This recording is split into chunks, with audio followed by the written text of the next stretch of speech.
माननीय मुख्यमंत्री श्री भजनलाल शर्मा जी की अध्यक्षता में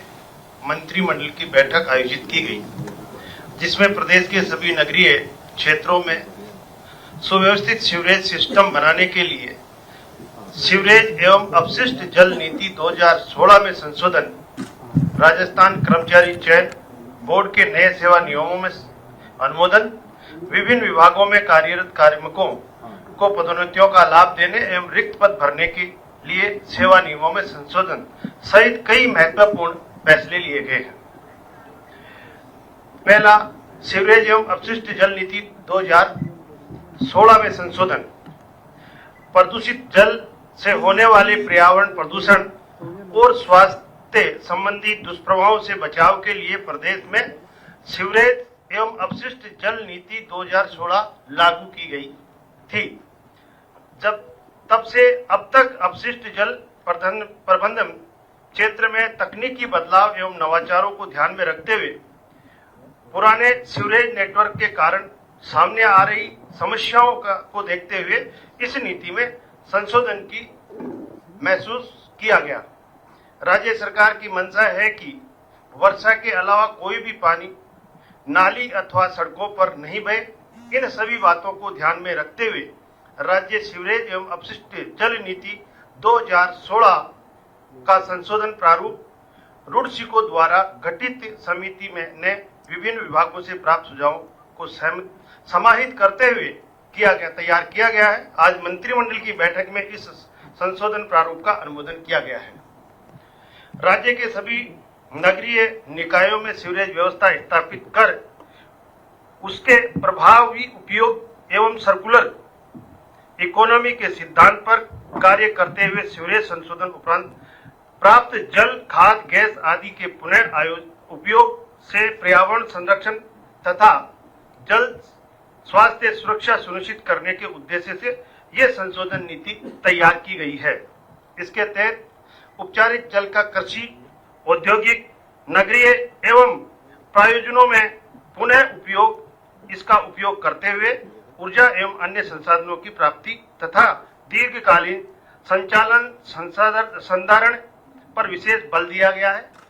दीनदयाल उपाध्याय शहरी विकास योजना के अपशिष्ट जल से जुड़े प्रावधानों में भी इसको शामिल करने के लिए किया गया। सीवरेज क्षेत्र में निजी निवेश को प्रोत्साहित करने के लिए पूर्व में अपनाए गए हाइब्रिड इम्यूनिटी मॉडल HAM के स्थान पर नमामि गंगे परियोजना के अनुरूप संशोधन HAM मॉडल को संशोधित नीति में अपनाया गया है। इसमें कुल परियोजना लागत की 40% कार्य समाप्ति एवं शेष 60% राशि संचालन संधारण OMD समयावधि में समाहित किस्तों में प्राइवेट पार्टनर को दी जाएगी। संशोधन नीति में अपशिष्ट जल संशोधन संयंत्रों की डिजाइन उपचारित जल के पुनः उपयोग के पैरामीटरों के आधार पर किए जाने वाले प्रावधानों भी किए गए हैं। जिला कलेक्टर की अध्यक्षता में गठित समिति को शोधित जल के उपयोग को बढ़ावा देने हेतु दरों में रियायती देने का अधिकार भी किया जाएगा। यह संशोधन नीति स्वच्छ भारत मिशन की अवधारणा के अनुरूप सुव्यवस्थित सीवरेज सिस्टम बनाकर सभी घरों को उससे जोड़ने में सहायक सिद्ध होगी। इसी तरह से हमारे शिक्षा विभाग, उच्च शिक्षा विभाग में भी प्रदेश में वर्तमान में राजस्थान कॉलेज एजुकेशन सोसाइटी राज्य के अंतर्गत 374 महाविद्यालय संचालित है। इनमें शेष का गठन गत सरकार के समय 2020 में इनका गठन किया गया था। राज्य शेष के अंतर्गत संचालित इन महाविद्यालयों में कुल 10,594 पद है, जिसमें से 5,299 शैक्षिक तथा 5,295 अशैक्षिक पद ये सभी वर्तमान में रिक्त है तथा शिक्षण कार्य विद्या संबल के द्वारा ही कराया जा रहा है। राजस्थान कॉलेज एजुकेशन सोसाइटी राजशेष के अंतर्गत संचालित 374 महाविद्यालयों में शिक्षण व्यवस्था बेहतर बनाने के लिए मंत्री परिषद की बैठक में 4,724 शैक्षणिक एवं गैर शैक्षणिक सुविधा पदों पर भर्ती के संबंध में विस्तृत चर्चा की गई है जिसमें 3,540 शैक्षणिक पदों पर यूजीसी मापदंडों के अनुसार ही योग्य अभ्यर्थियों का चयन किया जाएगा, जिसमें जो वो नेट और स्लेट या वो पीएचडी हो तो नेट स्लेट की जरूरत नहीं है उसको। इन सभी पदों पर भर्ती के माध्यम से हायर किए जाने वाले कार्मिकों का सेवाकाल 5 वर्ष का होगा और बैठक के दौरान इन पदों पर भर्ती के लिए परीक्षा में पैटर्न तैयार करने एवं भर्ती एजेंसी निर्धारित तथा राज्य से hiring of man power rules 2023 में संशोधन की संभावना पर भी मंथन किया गया है। प्रदेश के सभी राजकीय महाविद्यालयों में उपलब्ध सीटों की संख्या, विद्यार्थियों के नामांकन और राजकीय महाविद्यालयों के भवनों की स्थिति पर भी चर्चा की गई है। इसके अतिरिक्त उच्च एवं तकनीकी शिक्षा विभाग में नियमित रिक्त पदों पर भी भर्ती प्रक्रिया के समयबद्ध रूप से पूर्ण करने की बैठक में विचार विमर्श किया गया है। नियमित शैक्षिक पदों में सहायक आचार्य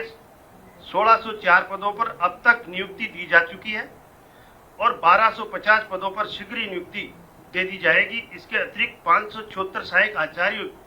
के अन्य पदों पर भर्ती के लिए स्वीकृति दी जा चुकी है और शीघ्र ही भर्ती प्रक्रिया प्रारंभ की जाएगी। इसके साथ ही 1716 गैर शैक्षणिक पदों पर भर्ती प्रक्रिया संपन्न कर नियुक्तियां दी जा रही है, जिसमें पुस्तकालय अध्यक्ष, पीटीआई, निजी सहायक ग्रेड द्वितीय, कनिष्ठ सहायक, वाहन चालक एवं चतुर्थ श्रेणी कर्मचारी के पद शामिल है। तो जिस तरह से हमारे को कठिनाई आ रही थी कि हम हमारे रेगुलर कॉलेजों में जितने भी हमारे प्राचार्य है, सहायक प्राचार्य है, असिस्टेंट प्रोफेसर, उनको हम उन राज्य की कॉलेजों में हम नियुक्त नहीं कर सकते थे और उनको हम उन कॉलेजों में हम राज्य के माध्यम से, विद्या संबल के माध्यम से लेते थे। अभी मंत्रिमंडल में ये निर्णय लिया गया है कि इनके लिए इनको सुविधा के माध्यम से 5 साल के लिए हम नियुक्ति दें और भविष्य में उन्हीं को, उन नियमों को देखते हुए उनको नियमित भी किया जा सकेगा।